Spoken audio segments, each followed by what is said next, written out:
Listo. Entonces empezamos aquí la grabación de esta clase, sobre todo porque me parece de pronto importante grabar esta clase porque yo sé que algunos de sus compañeros pues, van a tener, les han comentado un poco la dificultad que van a tener para asistir a las clases.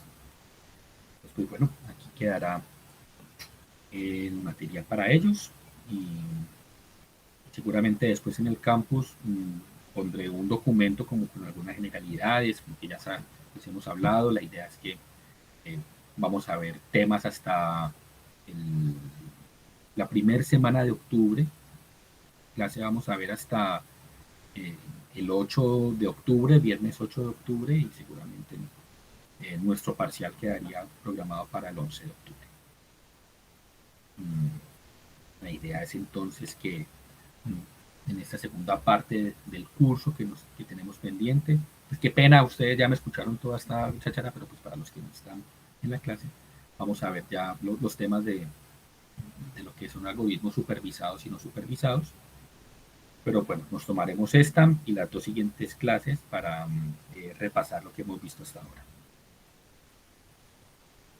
Y, bueno, y recomendación para los que no han estado en la clase, vamos a trabajar talleres en Jupyter. Vamos a hacer en Python y seguramente los vamos a trabajar en Jupyter. O bueno, pues Jupyter es recomendable, pero para trabajar lo que vamos a hacer, lo que sigue, pero pues lo que tiene que ver con Machine Learning de lo que vamos a ver, eso lo vamos a trabajar en Python. Vamos a jugar con muchas de las librerías de Python para inteligencia artificial y Machine Learning. Es para que los vayan revisando. Luego les estaré compartiendo pues también cuáles son las librerías que vamos a utilizar, pero pues vayan revisando, no está de más. Bueno, entonces, ¿cómo quedamos?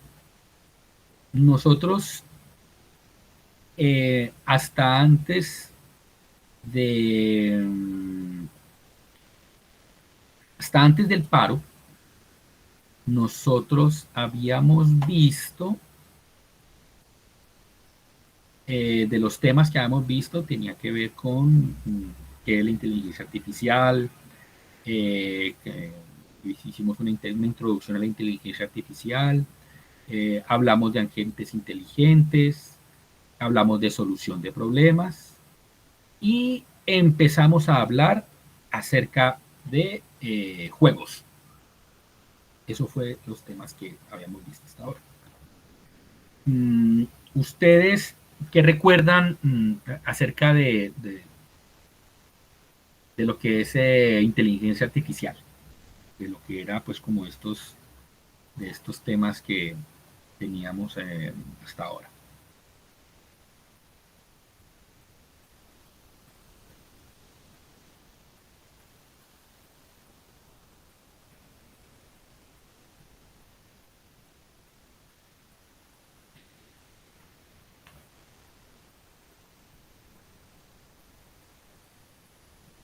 Voy aquí a hacer eso, a ver aquí así para verles si escriben en el chat.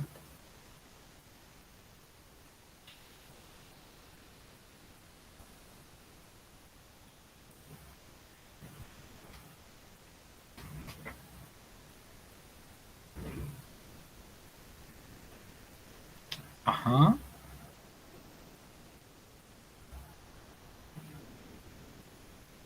La definición de inteligencia artificial dependía de distintos campos en donde se usara. Eh, nosotros podíamos pensar, o sea, había como que uno podíamos decir que los sistemas inteligentes, podría uno decir, es inteligente si piensa como humanos o si piensan racionalmente. Sí, en términos generales, la inteligencia artificial tiene que ver con intentar que una máquina razone, ¿no es cierto? Pero ahí sería entonces, ¿qué es racionalidad? Y entonces ahí, pues, recordemos que habíamos invitado por acá, a, nos hicieron aquí una charla, bueno, por ahí está en el campus, una charla muy interesante acerca de inteligencia.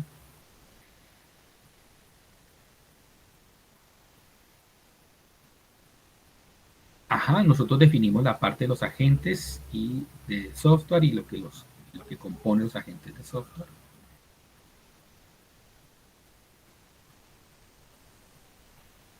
Mm,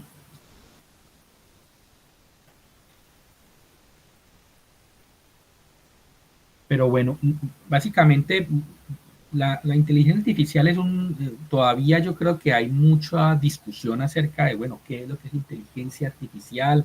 Es que pensemos como humanos, o sea, que las máquinas piensen como los humanos o que piensen racionalmente. Es que actúen como humanos, ¿ya? O que actúen racionalmente. Tiene que ver con el pensamiento, tiene que ver con la acción, bueno, hay que es lo que es la inteligencia. Entonces, digamos que como que en esa historia pasamos de lo que fue Turing, eh, cuando él se preguntó si las máquinas podían pensar, ¿no es cierto? Y él entonces él se pensó en el test de Turing, de mirar a ver si yo puedo crear una máquina que sea capaz de engañar a una persona y hacerle creer que, sí, que es un humano el que está hablando del otro lado. Y, y, y entonces ahí de como que empezaba de pronto a hablar acerca de, bueno, ¿qué debería tener una máquina inteligente? ¿Ya? ¿Qué debería tener? Eh, entonces, cuando viene, digamos, la idea, bueno, si en este caso es que actúe como un ser humano, ¿no? Si la máquina actúa como un ser humano, me está engañando, entonces, sí, de pronto es humano. Pero la idea es cuando nosotros pensamos en una máquina que piense como un humano, aquí tiene que ver con, bueno, cómo va a representar una máquina el conocimiento, ¿ya? Cómo se representaría dentro de sí mismo el conocimiento, porque ahí tendría que ver esa parte ya muy importante. Entonces, al final, digamos que la inteligencia artificial, hay varios elementos ahí. Uno tiene que ver con que cuando pensamos que una máquina es inteligente, digamos, y hablamos de los agentes en algún momento, si un agente inteligente o no, tiene que ver con que la máquina haga algo, ¿cómo decirlo? Que digamos que esté de acuerdo con cierto conocimiento que tenga, ¿no? Una máquina inteligente inicialmente, o si puede, digamos, actuar como un humano, eh, pero puede ser que yo le puse miles y miles y miles y miles de reglas y para tener ahí todas las reglas para que una máquina actúe como un humano, pues hay ya un aprendizaje que le he metido a la máquina. Entonces, eh, en, el, en lo que tiene que ver con la inteligencia artificial, eh, independiente de si nosotros vamos a ver una máquina con que actúe o que piense de una manera, hay un elemento que tiene que ver con la representación del conocimiento. ¿Qué es lo que esa máquina conoce? ¿Qué es lo que esa máquina sabe? ¿Ya? ¿Y qué puede hacer con ese conocimiento? El conocimiento es, digamos, como el centro de la inteligencia artificial, de una máquina inteligente. ¿Ya? Y yo ese conocimiento se lo puedo dar como muchísimas reglas, ¿ya? Y entonces recordemos los agentes que hicimos. Ya, había un agente en donde nosotros le poníamos las reglas, si usted se encuentra con tal cosa o con tal otra, haga esto. Entonces, clave en la inteligencia artificial es la representación del conocimiento. Lo voy a poner como unas reglas o voy a crear un esquema de tal manera que la máquina cree y construya su propio conocimiento. Pero la máquina tendrá que tener un conocimiento para que sea inteligente. ¿Ya? Y ese conocimiento de esa máquina, yo la puedo representar. Entonces, finalmente ese conocimiento puede ser una tabla de comportamiento. O ese conocimiento puede ser incluso un algoritmo yo puse a una máquina a que me haga una regresión para predecir, no sé, alguna temperatura o lo que sea, y le metí un poco de datos. Y la máquina entonces con esos datos creó un modelo, una ecuación. Esa ecuación es el conocimiento que tiene esa máquina cuando hizo esa regresión. O sea, el conocimiento es la clave, en la esencia de una máquina inteligente. En la inteligencia artificial es la esencia, el conocimiento. ¿Ya? Y ese conocimiento entonces allá después tendrá que ver, cómo eh, ya con ese conocimiento ya luego le vamos a poder meter otras cosas, como que de lo que tendrá que ver el comportamiento racional, que la idea es después ya cuando le metemos el término de la razón, tiene que ver con esto, hacer supuestamente un comportamiento racional, tiene que ver con hacer lo correcto. Y lo correcto, ahí ahorita vamos a hablar un poquitico.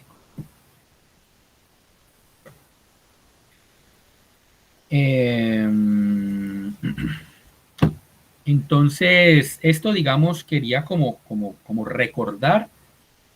Yo creo que hasta quedó ahorita dicho de una manera mucho más clara, parece a mí. De pronto en algún momento cuando empezamos a hablar de la inteligencia artificial, de pronto no quedó así de claro, de clave, cuando hablamos de inteligencia artificial, el conocimiento, cómo representamos el conocimiento.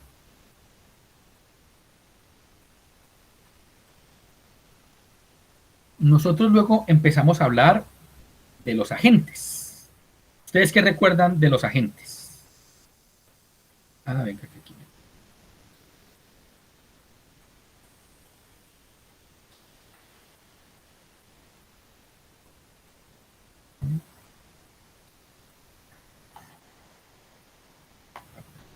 Es el chat. Y esto.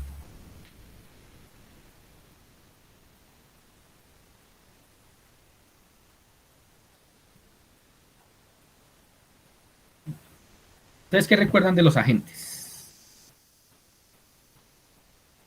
Cuando hablábamos de los agentes. ¿Qué es un agente?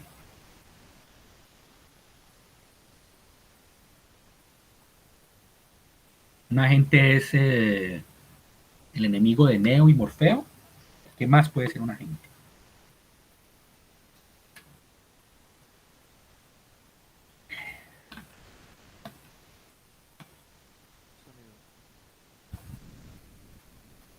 Señor.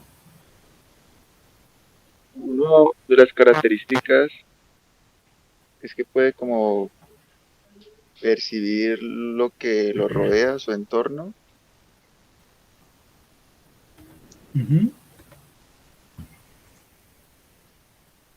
Exacto. Ahí hay un elemento muy importante. Cristian, ¿no es cierto? Fue el que habló. Sí, señor. Bien. Eh, hay un elemento muy importante que acaba de mencionar Cristian acerca de los agentes. La percepción del ambiente. ¿Qué más hace un agente?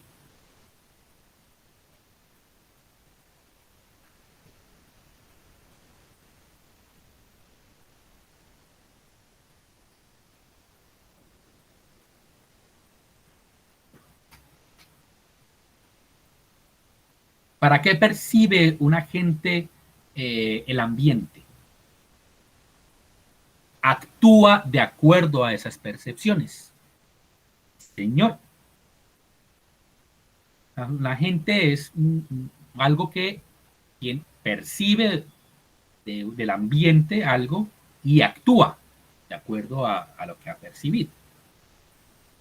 Una gente tiene, es algo que va a estar en relación con un entorno, con un ambiente, ¿ya?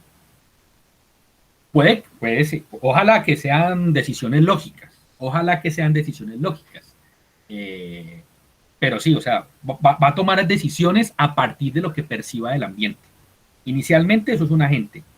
Un agente inteligente ya tomaría decisiones lógicas. Sí, señor. Sí, Julián, lo que decís es cierto. o por lo menos decisiones que están amarradas a algún tipo de lógica.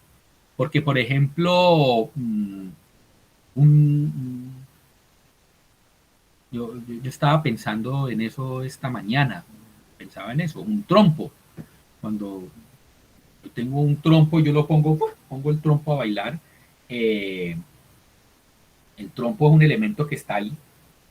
Yo lo que hice fue que digamos que le percibió del ambiente, que el ambiente fue la cuerda que lo rodeaba, algo que lo tiró, ya, lo puso a volar. Y él entonces luego empezó a girar, ya fue su acción, a partir de eso él empezó a actuar de alguna manera, pero él se mueve de alguna manera como medio aleatoria. De pronto así no es como el mejor ejemplo, pero digamos que nosotros sí podríamos tener agentes en donde él simplemente está esperando algún elemento, por ejemplo, un caminante aleatorio, ¿ya? Entonces él dice, no, de pronto no camina aleatoriamente, pero sí está de pronto esperando a percibir que le digan arranque y él de pronto entonces ya en su entorno él empieza a actuar. ¿Ya? Entonces, ojalá que si la gente es inteligente, pues él va a tomar unas decisiones lógicas, pero de pronto no necesariamente van a ser lógicas para una gente. Pero entonces, listo, eso digamos como lo que tiene que ver una gente. Entonces la gente tiene tres cosas, o la gente tiene varias cosas. Uno, para poder percibir, necesita sensores. Para poder percibir algo del ambiente, necesita algún tipo de sensor del ambiente.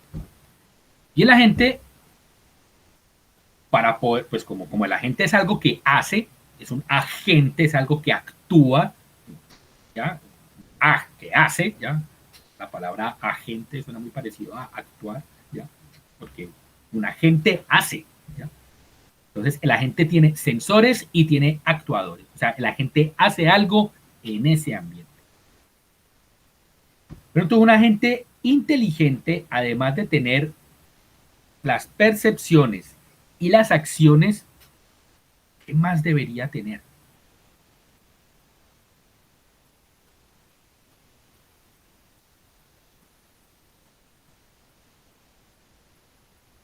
Para que sea un agente inteligente.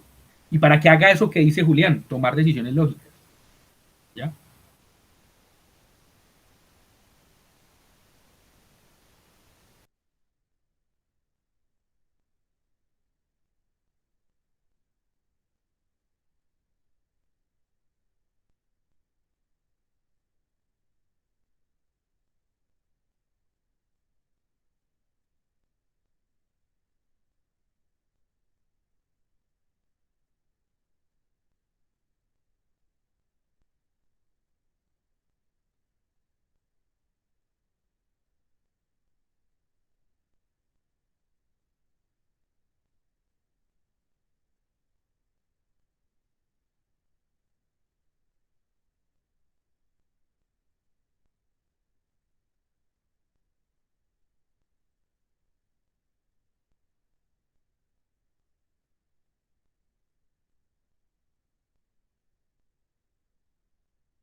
Qué pena con ustedes, qué pena con ustedes. Aquí un error en la Matrix. Eh, Me saco aquí un momentico de la clase. Arre, bueno, listo. Entonces, un agente hace esas dos cosas. Percibe y actúa. ¿No es cierto? Lo hemos dicho. Y les preguntaba, bueno, si fuera un agente inteligente, ¿qué más debería tener?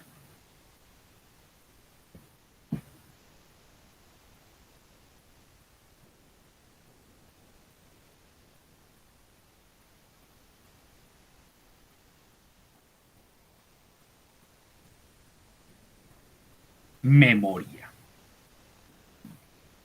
Memoria, algún tipo de representación de las cosas que están pasando aquí. ¿Mm? Sí, señor. Lo que yo voy a hacer aquí, para que no me vuelva a pasar esto y que los deje ahí. Eh, hay que decir.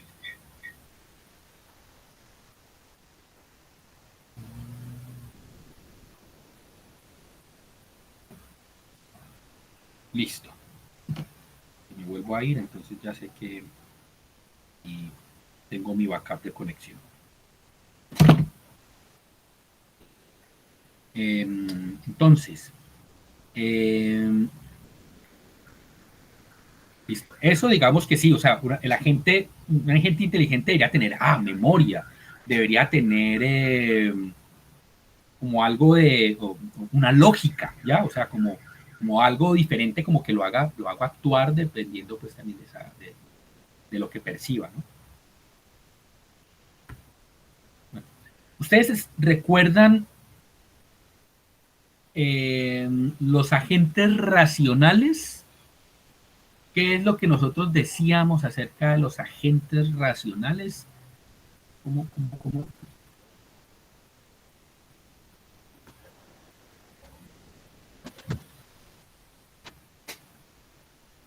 ¿Qué es eso de un agente racional?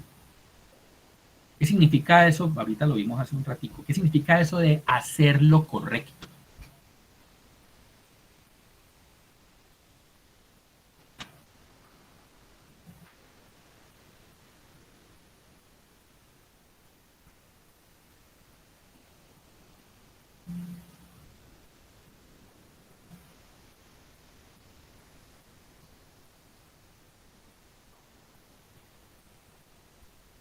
Bueno, generar un resultado esperado, que la decisión que tome lo lleve más cerca de la meta. Ustedes están hablando de tomar las mejores decisiones posibles. Si esas son exactamente, eso es lo que yo espero que haga un agente racional, ¿ya? Cuando hablamos de que una gente que piense, que haga lo correcto. Y y en esas tres cosas hay un elemento clave para yo decir, ese es el resultado esperado y lo hizo con la mejor decisión posible. ¿Y qué elemento está ahí que yo podría utilizar para decir, bueno, este agente es más racional o es un agente, digamos, que sí, que tiene un mejor racionamiento que el otro? ¿Ya? ¿Cómo puedo yo decir si uno lo hace mejor que el otro?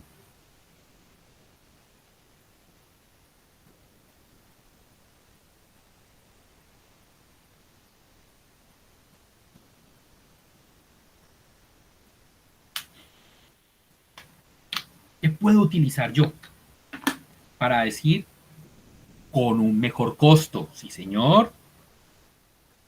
Aquí estamos hablando entonces de desempeño. Exactamente. Entonces, cuando hablamos de un agente racional, cuando nosotros queremos que una gente obtenga el resultado esperado, que su decisión lo lleve más cerca de la meta, que tome las mejores decisiones posibles, con todas estas cosas, necesitamos medir el desempeño de la gente. Y ahí pues nos tocará entonces, y en esta cosa de medir el desempeño, pues bueno, lo recordaremos después cuando hablemos de las heurísticas. Una vaina bien hipster. Con un mate. Bueno, entonces el desempeño. El desempeño es clave aquí, medir el desempeño, para poder decir si lo hace con un mejor costo, si tomó bien la decisión. Entonces, con un agente de limpieza, entonces, sí, yo puedo decir, sí, es que limpió mucho mugre o limpió poco, entonces yo puedo decir, sí. O podría decir, entonces, si es que consumió mucha energía o si hizo mucho ruido. Yo mido el desempeño, yo puedo medir el desempeño entonces también de un médico también, cuántos pacientes curó, ya, o cuántos pacientes, o sea, una medida de desempeño también es, cuántos pacientes le murieron, ya, podemos medir el desempeño de alguna manera, ¿no es cierto? Para decir si este es bueno o es malo, ¿ya? Para ver si, digamos que yo tendría que hacer medidas del costo, de cómo hizo la tarea. ¿Ya? Eso. Entonces, ojo, cuando nosotros medimos el desempeño, mmm, está relacionado con el éxito esperado. Y a partir de lo que se ha percibido. ¿Ya? Entonces, siempre. Entonces, si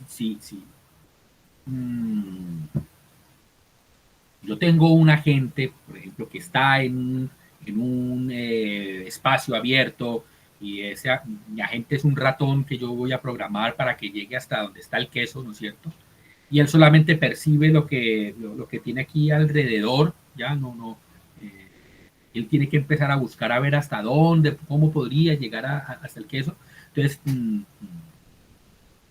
a partir de lo que percibe, yo podría entonces decir, si fue o no, si podría medir yo esa racionalidad, cuánto se tomó en llegar hasta llegar al queso, ¿no es cierto? Pero si yo tuviera, por ejemplo, ya una medida o una percepción, y el ratón tuviera una percepción de la distancia hasta donde está el queso, ¿ya? Si ya tiene esta percepción extra, entonces la racionalidad, ahí ya va a estar relacionada entonces, bueno, ¿qué medida yo voy a utilizar?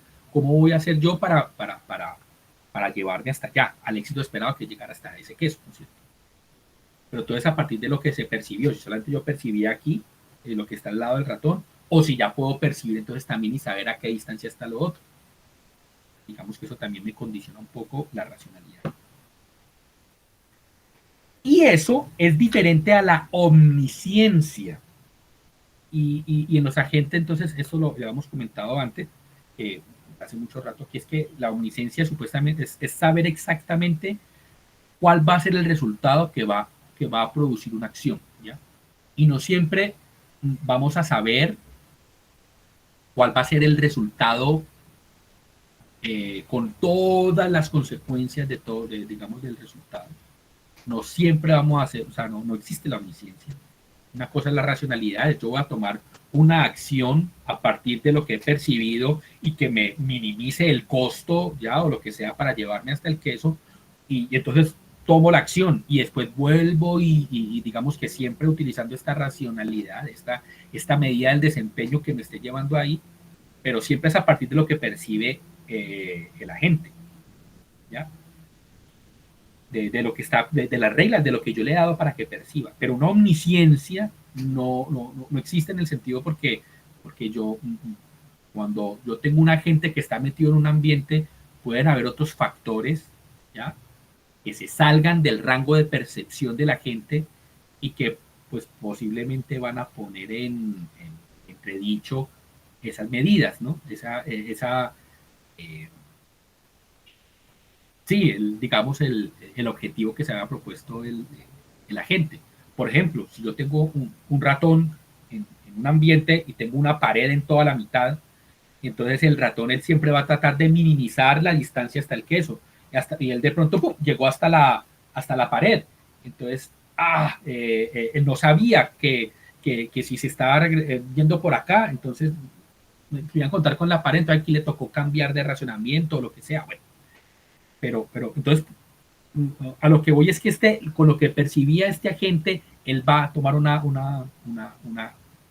acción racional que minimice el costo, que sea la mejor decisión posible con lo que tenía ahí, pero eso es diferente a la omnisciencia no existe. Sí está claro, ¿no? Quedó claro. Y entonces la racionalidad va a tener tres factores. ¿Cómo evaluamos el desempeño? ¿Cómo es el conocimiento que se posee de ese medio? Y las acciones que la gente puede hacer. Digamos que esas tres son como los elementos ahí claves de la gente, ¿no? Para medir su racionalidad.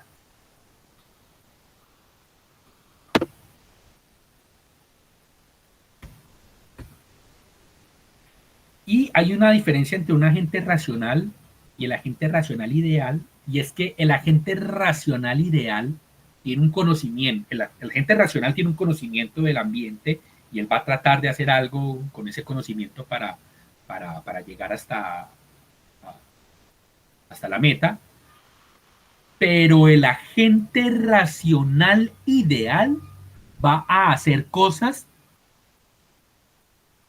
para obtener información útil que le ayude a tomar decisiones. Es diferente, o sea, una cosa es que un agente racional tiene ya un conocimiento, tiene aquí una regla y toda la cosa, y él va a tratar con esta medida que tenga cerca pues, de la meta, qué tan lejos está o lo que sea. Pero el agente racional ideal, él va a hacer algo para tener información útil. Ah, bueno, voy a no sé, él va a tratar de mirar a ver en su ambiente qué le podría mejorar su desempeño o lo que sea, pues eso hace una agente racional ideal. Él toma acciones para obtener información, no necesariamente para minimizar el costo. Un agente racional ideal también hace cosas para obtener más información. Ya eso, como para...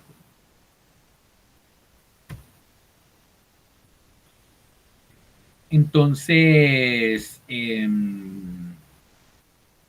esto pues lo habíamos hablado también, de cómo decir,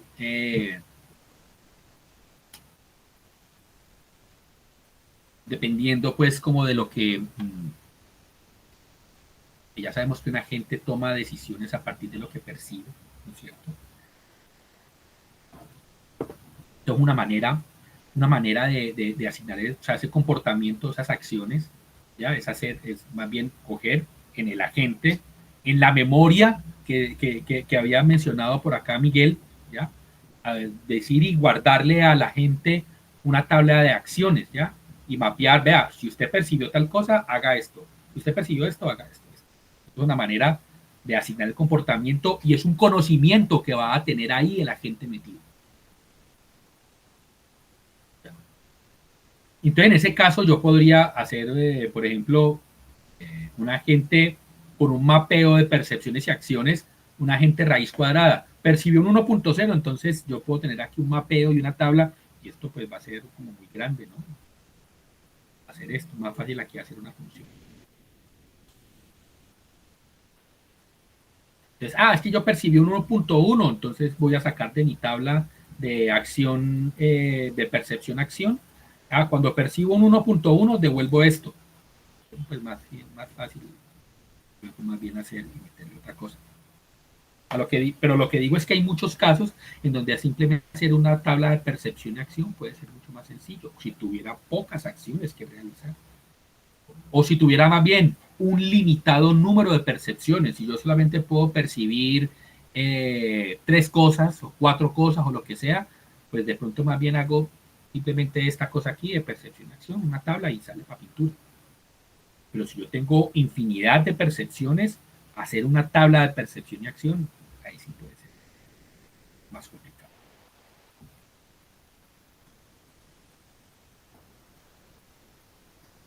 Entonces, cuando nosotros aquí le metemos el comportamiento, que tiene que ver con un mapeo de percepciones a acciones. Vean, pero qué pena. Una función también es un mapeo de percepción y acción. Qué pena. Yo tengo la función raíz cuadrada y le pongo como un argumento el número de entrada y yo puedo hacer aquí, le meto a la función, lo puedo hacer con series de Taylor, lo que sea. No sé. Yo puedo luego retornar utilizando esa función el valor esperado. Y eso es un mapeo. Le metí una entrada y me sacó una salida. La puedo tener una tabla o puedo tener una función. Y esa función, eso ahí digamos que está configurando el comportamiento. Entonces ya una estructura más general de los ambientes. Y este comportamiento, este mapeo de percepciones a acciones, está amarrado a lo que decía Miguel hace rato, la memoria. La memoria que hemos metido en el ambiente. Le hemos metido en memoria un comportamiento o algo. Y en esa memoria le dijimos, cuando usted recuerde esto, este es el conocimiento que le voy a poner aquí a usted en la memoria. Cuando usted vea que percibió esto, haga esto.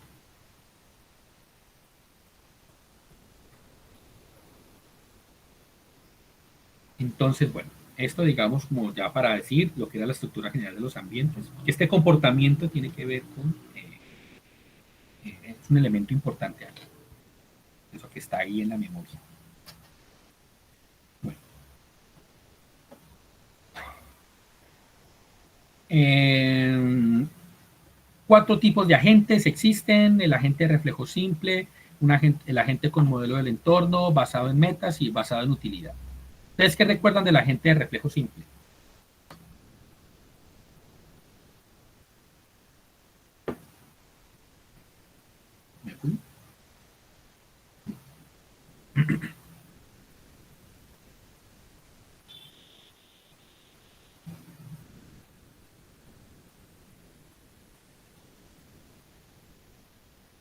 ¿Qué recuerdan ustedes de los agentes de reflejo simple?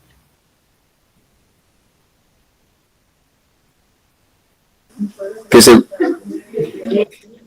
Qué susto, mano. Estaba durísimo de o yo tenía muy duro mi volumen aquí y me asustó. Ahora,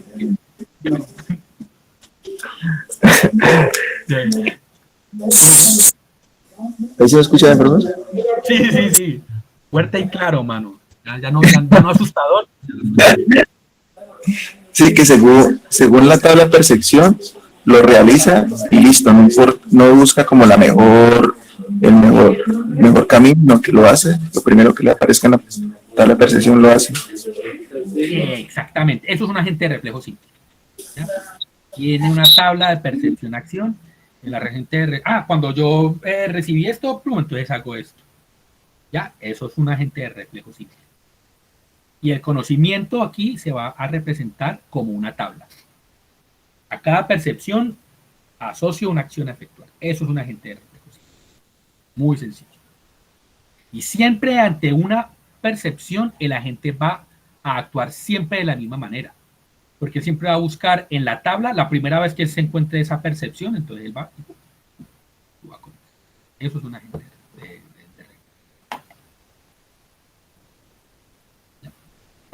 entonces, bueno, algunos ejemplos, si ustedes quieren luego revisar aquí. Aquí la idea es que vamos a hacer es un repaso. No vamos a ver pues, otra vez todos los temas. Recordemos que la gente de reflejo simple, si yo siempre le he dado algunas reglas y toda la cosa, puede que no logre su meta. ¿Ya? Si yo lo pongo en algún lugar y que siempre va a estar lejos de sus acciones, pues puede. Entonces digamos que él tendrá algunas limitaciones, pero hay veces en que es muy práctico hacerlo, es muy fácil. La gente de reflejo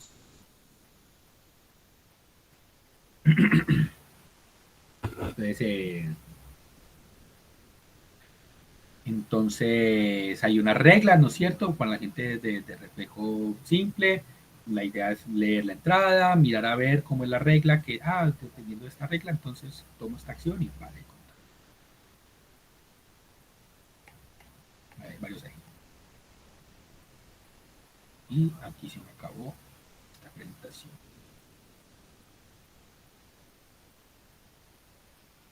Y espera un momentito.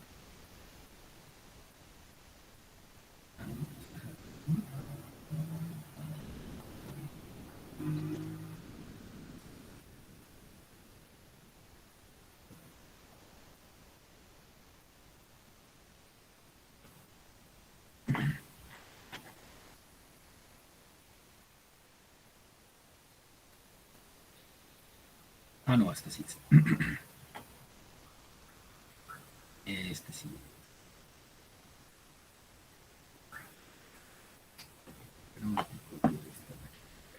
Esta de aquí.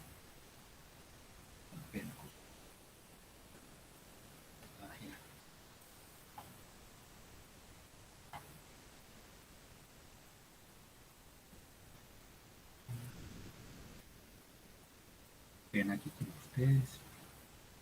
Pensé que había bajado la que era y bajé la que era.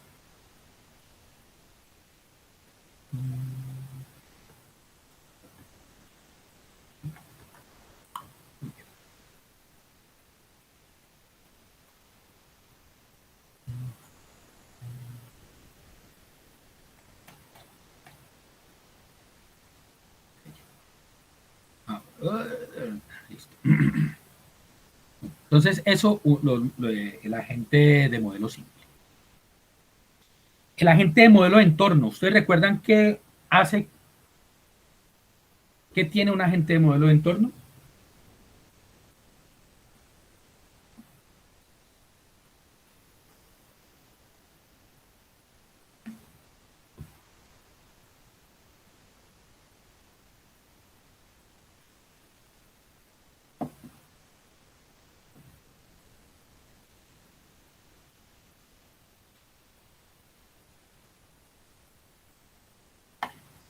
La agente de modelo de entorno va creando un modelo del entorno.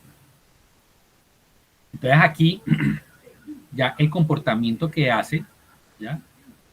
En esa memoria que nos hablaba Miguel hace rato, eh, ya no solamente tiene el conocimiento y la tabla de comportamiento, digamos así, ¿no? Normalita, sino que también va haciendo un modelo del entorno, de lo que él, sí, del ambiente donde él va, donde ha estado actuando, ¿ya? Entonces ahora las percepciones, ¿ya? Más ese modelo que va creando son las que condicionan las acciones.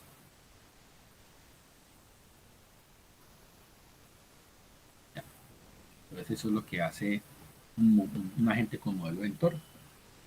Él utiliza cualquier estructura de datos para crear un modelo de entorno. Entonces puede ser una matriz o puede ser un vector, maneras de crear esos modelos de entorno. Y entonces aquí ya las acciones no están directamente asociadas a las percepciones.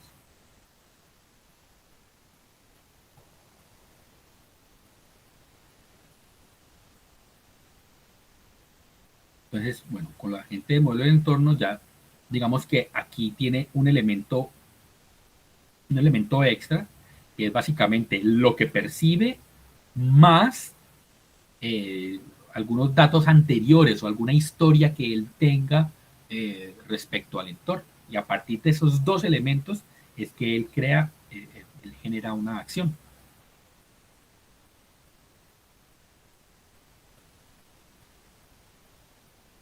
Entonces, digamos que esto para decir un agente con el modelo del entorno. Bueno, ahí. Mmm, Entonces, pues bueno, hay por ahí unos ejemplos. Entonces, yo lo que puedo decir creando un modelo como una matriz, entonces decir, bueno, yo estuve aquí en esta posición, entonces voy diciendo, esta mi posición ya la visité y voy creando como un mapeo después de los lugares que él va haciendo. Entonces, aquí a diferencia del reflejo simple es que si yo de pronto ya pasé por aquí, me vine y resultó que no funcionó. Y vine y otra vez estoy aquí, ya todo esto lo había visitado. Y si llegué a este punto y tengo que irme por acá y por acá, pero este ya lo había visitado, más bien de pronto me vengo por acá. Y entonces digamos que eso es un modelo de entorno. Va a una misma percepción, y es decir, llegué a este punto y tengo libre por acá y libre por acá, puede que ya tome distintas acciones, ¿no? Porque ya aquí él va a tener una memoria del entorno.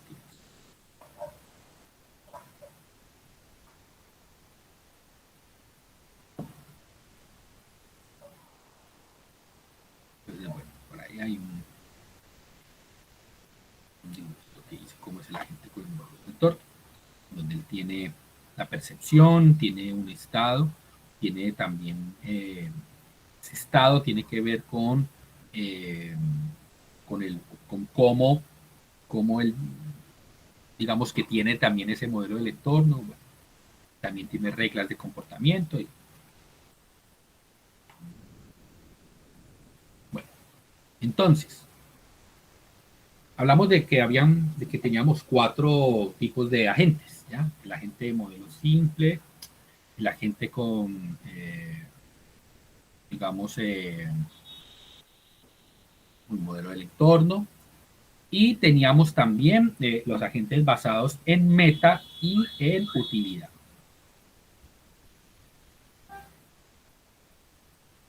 ¿Qué recuerdan ustedes o cómo se imaginan ustedes el agente basado en metas? ¿Cómo lo recuerdan?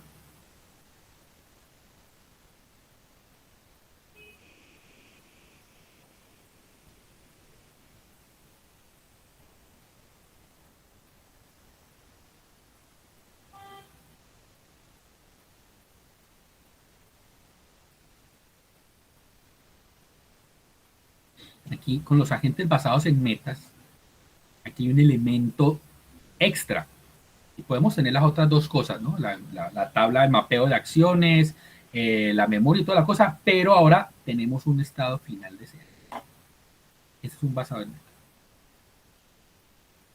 Y entonces aquí la idea es que si tenemos una meta, y tenemos una meta que queremos, que es el estado final deseado, necesitamos también modelar el efecto de las acciones.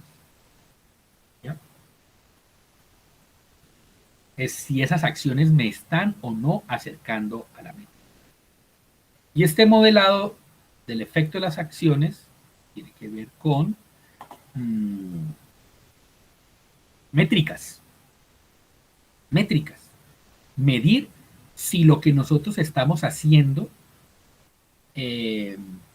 o sea, si tomo una acción, esa acción me va a acercar o no a la meta que me he planteado. Eso es el modelar el efecto de las acciones.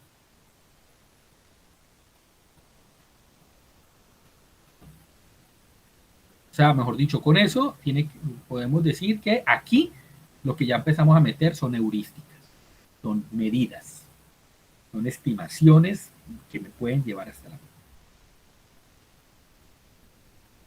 Eso es un agente basado en meta.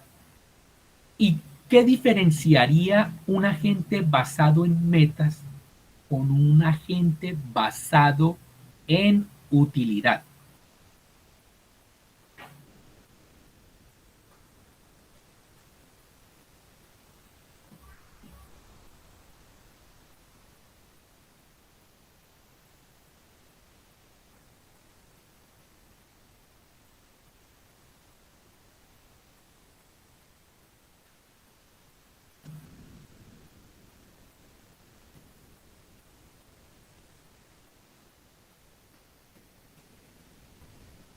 Tiene valor las decisiones. O sea, estamos hablando de costo.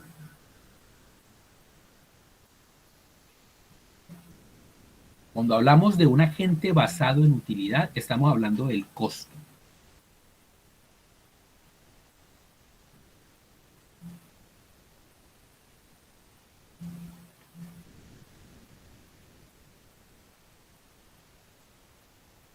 Entonces, aquí la idea no es simplemente hacer algo que nos lleve hasta la meta, sino que vamos a definir un valor de utilidad para cada estado.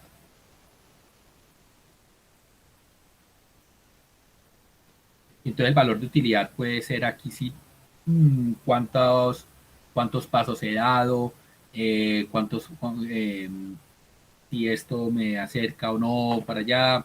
Eh,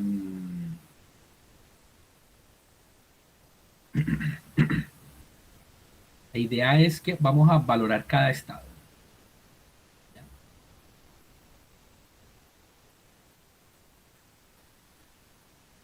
Entonces, por ejemplo, si él viene aquí desde este lugar y él va a decir, basado en utilidad, él dice, no, pues si yo me voy, un agente basado en meta, él dice, yo voy a hacer esto hasta que llegue a la meta, ¿ya? Yo sé que en algún lugar está esto y hasta que llegue allá. Basado en utilidad, él siempre va a tratar de minimizar este costo. Que por acá yo me enredé en un tema que tenía que ver con el agente basado en meta. Que tiene que ver con esto.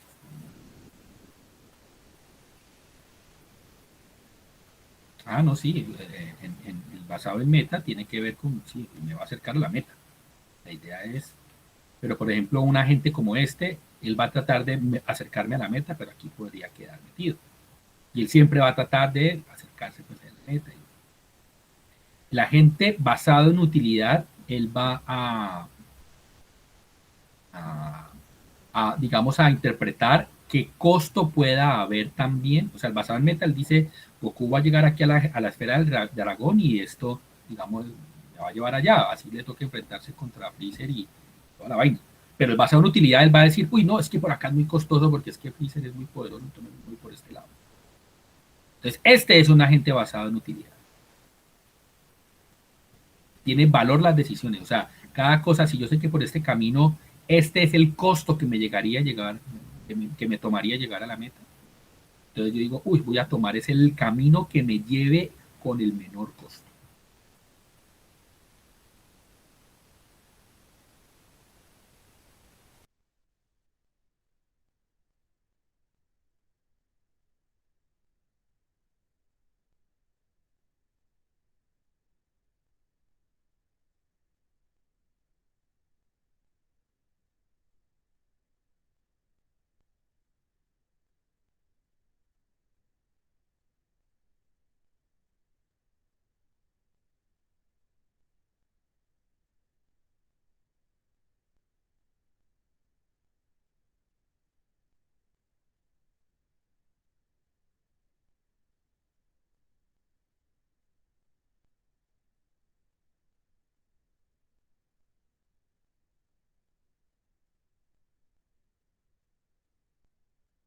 Se volvió a ir esta vaina, ¿no?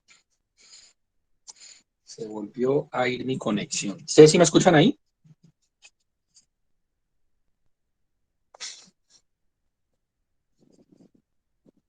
¿Ahí me escuchan? No, no. Vamos a ver, esperemos a ver si. Bueno,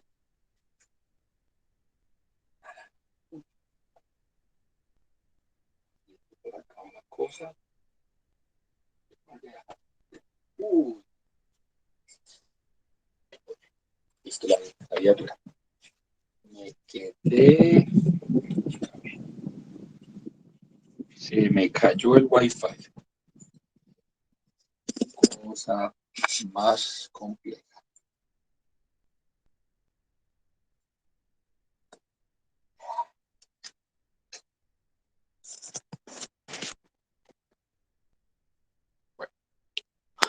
Bueno,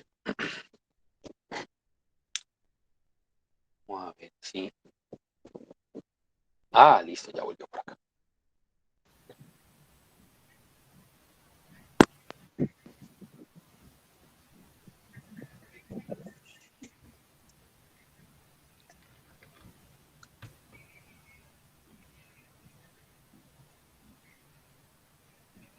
Listo.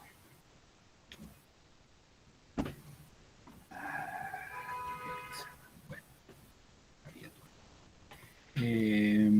listo. Ya hablamos entonces de los agentes. Ya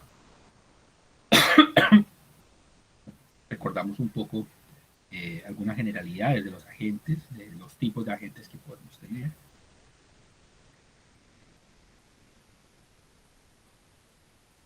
Y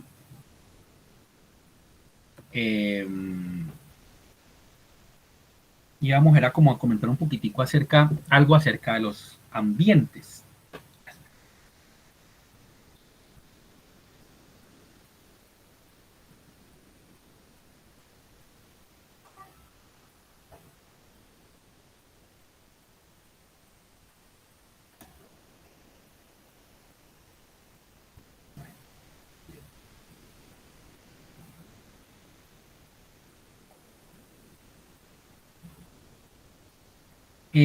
Y es que los agentes pueden ser, digamos, de diferentes tipos. Los ambientes pueden ser de accesibles y no accesibles, en el sentido de que un ambiente puede, o sea, digamos que los sensores de un agente pueden tener acceso al estado total del ambiente. Por ejemplo, en un tablero de ajedrez, yo puedo ver todo el tablero de ajedrez. No accesible puede ser, por ejemplo, un laberinto. ¿Ya? Yo solamente de pronto veo una parte del ambiente.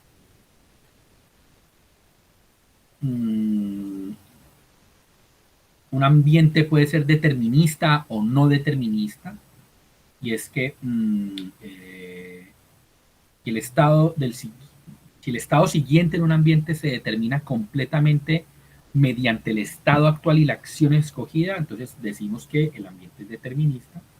Por ejemplo, una partida de ajedrez, ¿ya? A pesar de que, digamos, que el otro jugador pueda tener otras jugadas o lo que sea, yo sí puedo determinar, a partir de cómo está el estado, yo muevo mi jugada y el otro jugador va a saber completamente cómo está, digamos, con lo que tiene, que podría hacer. No determinista ya puede ser cuando estamos hablando que tenemos un partido de una partida de parqués, por ejemplo, porque ya el dado me pone un elemento aleatorio. Entonces ahí ya la acción que yo voy a escoger está amarrada, digamos, un poco al azar. Y lo mismo pasará con el estado siguiente. Vea, por ejemplo, un ambiente no accesible. Este es un ambiente no accesible. Yo solamente conozco mis cartas, yo no sé qué es lo que tienen. Y podemos hablar de los ambientes episódicos y no episódicos. Y episódico es si la calidad de la actuación de un agente, o sea, si la acción, lo que yo pueda hacer no depende de episodios anteriores. Entonces, si la calidad de mi acción depende de episodios anteriores, se dice que es no episódico, y si la calidad de mi actuación no depende de los episodios anteriores, se dice que es episódico. Es como...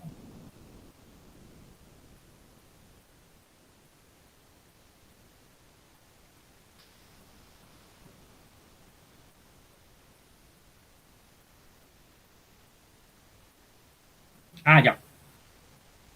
Si la calidad o sea, si mi acción, por ejemplo, una partida de parqués,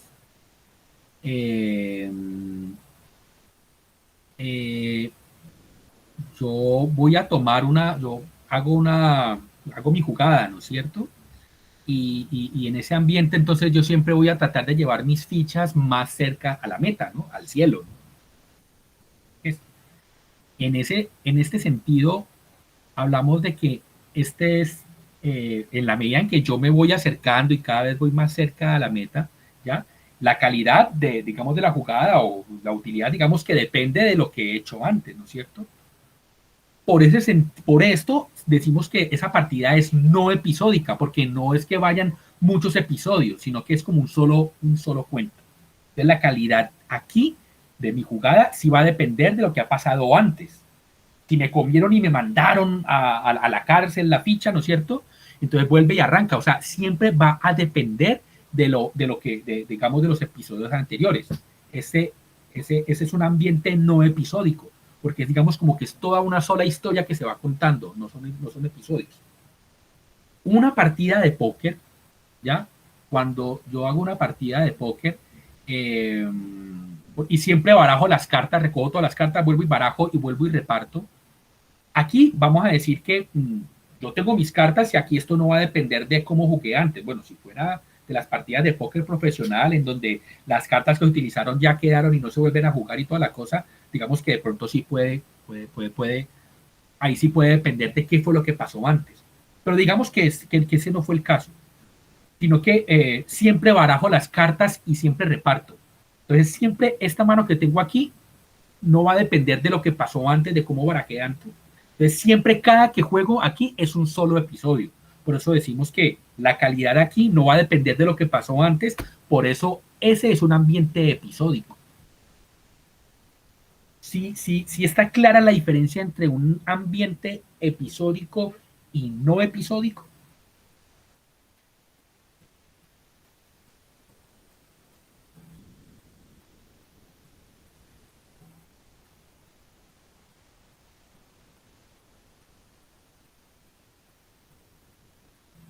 Bueno, un ambiente puede ser estático o puede ser también dinámico, ¿ya? El ambiente puede modificarse mientras la gente está pensando en su jugada, ¿ya? Entonces ahí sería un ambiente entonces dinámico. Si el ambiente siempre va a estar estático, pues o sea, si no va a cambiar. Pues. Y un ambiente puede ser discreto o continuo. Por ejemplo, una partida de ajedrez es discreta, solamente hay unos posibles estados. Un taxi, pues, estará en un ambiente continuo. Esto, digamos, como para comentar algunas cosas de los ambientes. Bueno, hasta aquí hemos recordado y hecho un repaso muy rápido de lo que son los agentes. de lo que fue toda esta parte de acá.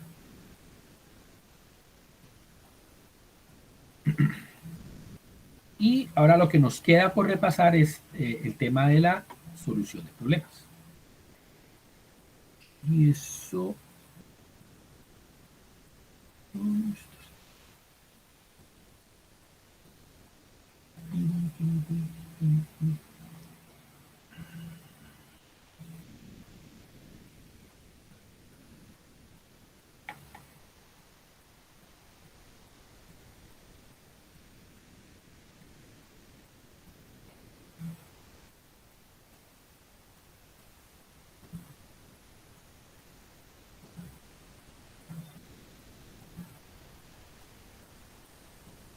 A ver qué termine, ¿verdad?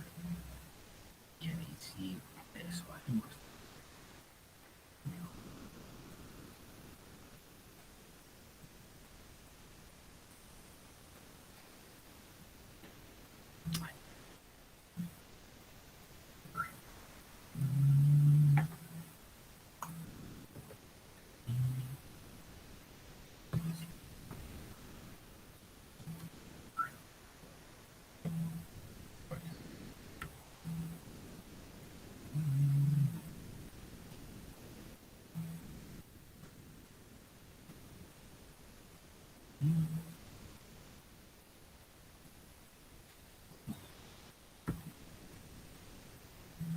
Entonces ahorita, después de todo esto que hemos visto, lo que hemos recordado, entonces venía el tema de lo que era la solución de problemas. Y era cómo representamos un problema, cómo definimos, cómo son los problemas bien definidos. Y básicamente aquí tiene que ver con los agentes que van a resolver esos problemas. Entonces, para solucionar los problemas, lo que hacen normalmente los agentes, ¿ya? Es buscar cuál sería la solución para un problema. Entonces, por eso fue que nosotros hablamos de, para resolver problemas, diferentes tipos de algoritmos de búsqueda. Y buena parte de la primera que vimos al principio en este curso tenía que ver con eso, algoritmos de búsqueda de soluciones. Y cómo se representaban pues, los problemas y todas las cosas. Entonces,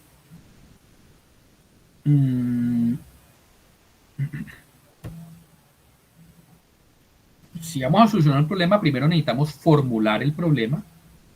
Y la formulación de un problema tiene que ver con definir muy bien, bueno, cómo serían los estados posibles en este problema, qué operadores puedo hacer en este, digamos, en el ambiente, ¿no es cierto? ¿Cuál es la meta y cuál es el costo que digamos, asociado a las acciones? ¿Ya? ¿Cuál es el costo pues, para llegar hasta la meta?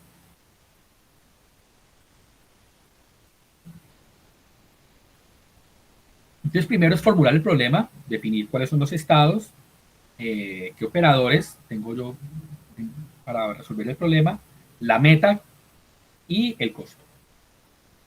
Lo segundo sería entonces hacer la búsqueda. Si tengo bien formulado el problema, ¿cómo voy a buscar?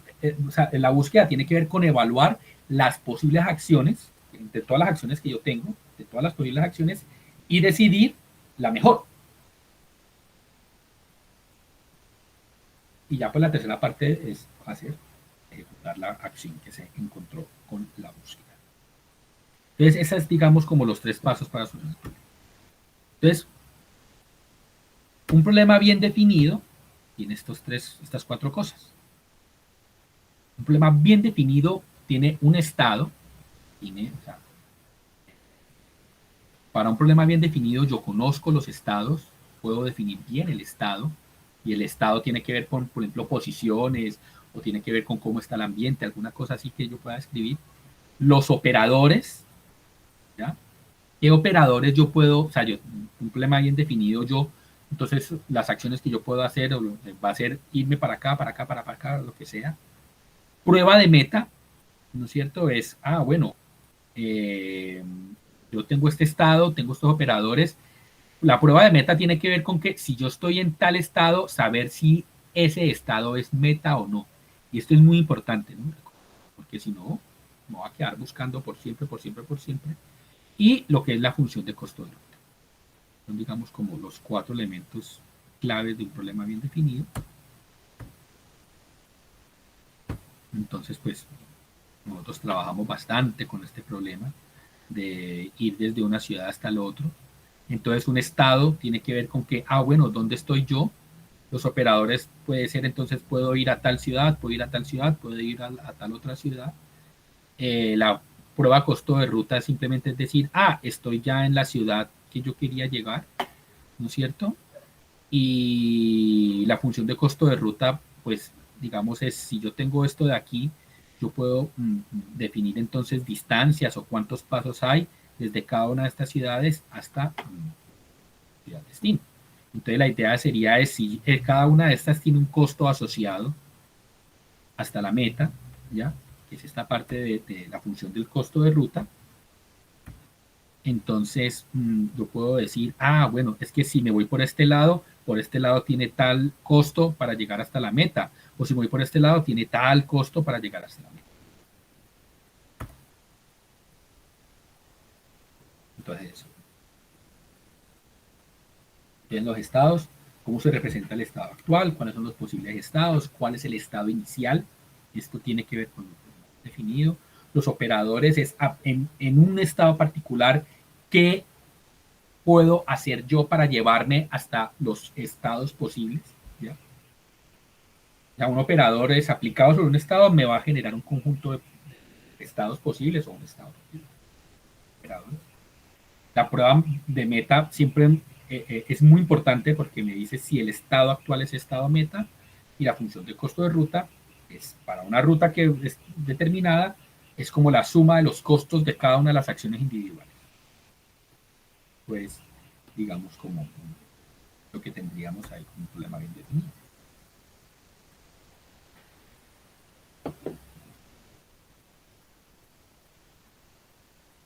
Entonces, por ejemplo, eh, entonces cuando nosotros tenemos el problema bien definido, para solucionar el problema, entonces recordemos, primero es los estados, luego es, digamos, revisar si estamos o no en la meta, o sea, buscar las acciones, o sea, un problema bien definido tiene que ver con la definición de los estados, la definición de los operadores, la búsqueda de las acciones, ¿ya? ¿Cuál sería entre, digamos, o sea, es muy importante aquí el tema de la búsqueda, ¿ya? Entonces, eh, eso digamos que tiene que ver con la búsqueda de cómo sería la solución de lo que me lleva hasta acá. Entonces aquí el costo puede ser simplemente, es más, para mí es más costoso ir hasta este lado que hasta este lado, pero entonces cómo ir creando esa función de costo de ruta o algo así para yo evaluar si me estoy o no acercando hasta mí.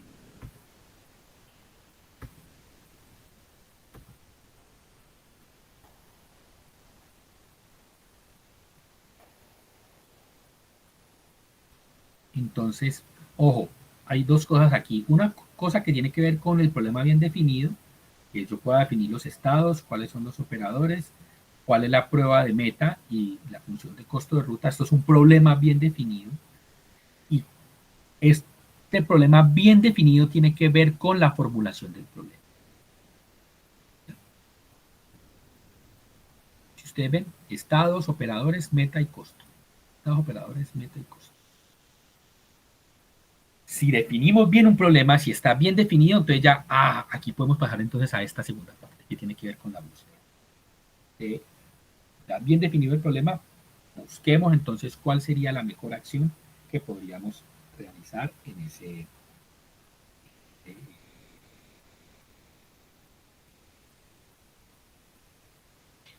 en ese ambiente, pues en ese problema.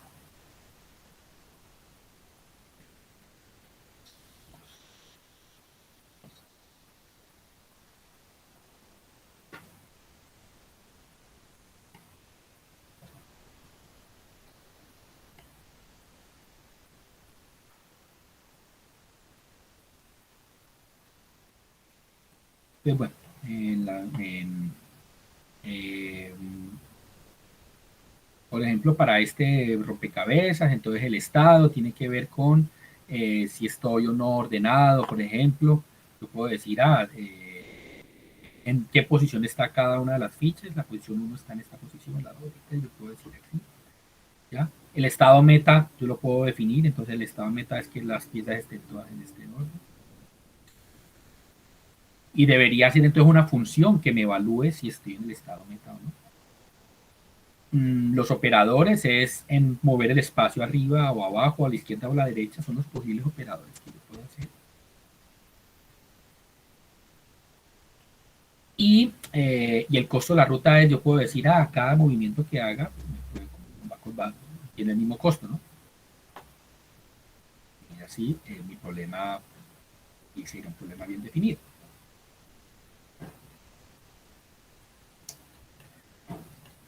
Entonces, bueno, por aquí habían algunos ejemplos de cómo definir algunos problemas y toda la cosa. Si tenemos ya entonces bien definido el problema, ya tenemos los estados posibles, tenemos un conjunto de operadores, tenemos una función de costo y tenemos una prueba de meta. Entonces aquí ya nosotros podemos empezar a pensar, bueno, para solucionar el problema, pues vamos a buscar cuál sería la acción, digamos, apropiada. Entonces aquí venía lo que eran los árboles de búsqueda,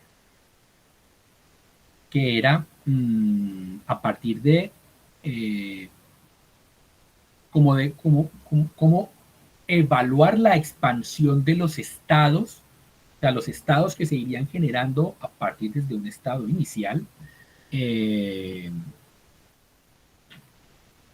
y aplicando diferentes acciones. ¿Dónde dirá? Faltan 10 para las 12. Yo creo que como lo que se viene aquí es el tema de la búsqueda no informada y repasar, digamos, como todo este tema de los diferentes, digamos, tipos de cómo crear esos árboles de búsqueda. Mm, mm, Al crear los árboles de búsqueda, cómo luego empezaríamos a hacer las búsquedas no informadas dentro de ese árbol para llegar hasta la meta deseada. Es un tema como grande y sería hablar de la búsqueda preferente por amplitud, de costo uniforme, preferente por profundidad, la limitad, bueno, recordar todos estos temas. Yo creo que esto dejémoslo para para el lunes. Yo creo que nosotros el lunes ya podemos hablar de esto.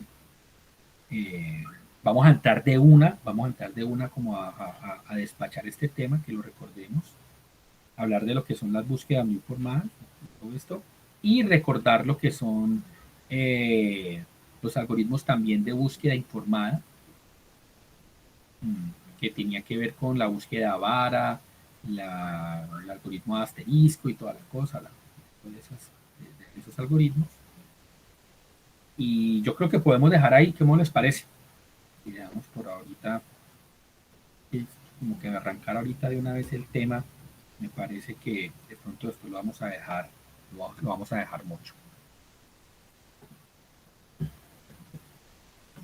Eh, pues muchachos, me alegra mucho que nos hayamos vuelto a encontrar, que, que, que este semestre pues como que haya arrancado de nuevo. Esperemos que lo podamos terminar bien. Y bueno, voy a parar aquí la grabación.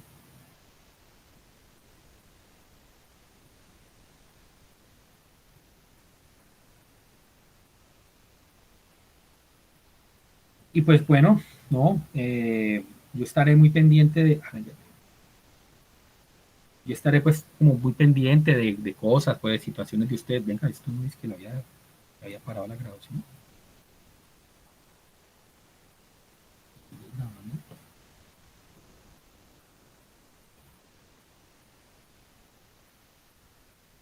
A ver si es que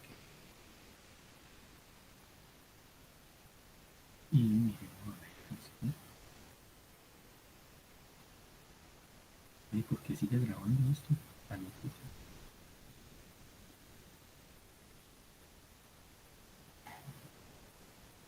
Pero bueno, muchachos, nos vemos entonces el lunes. Seguimos con el repaso. Y bueno, y entonces ahí estaremos en contacto. Cualquier cosa me escriben al correo. Eh, y bueno, buen provecho, buen fin de semana. Nos vemos.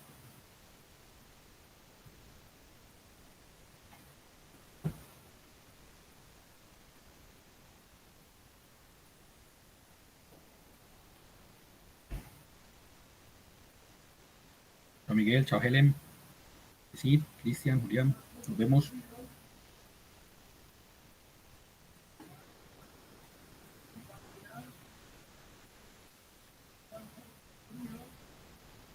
Que no deja parar la grabación.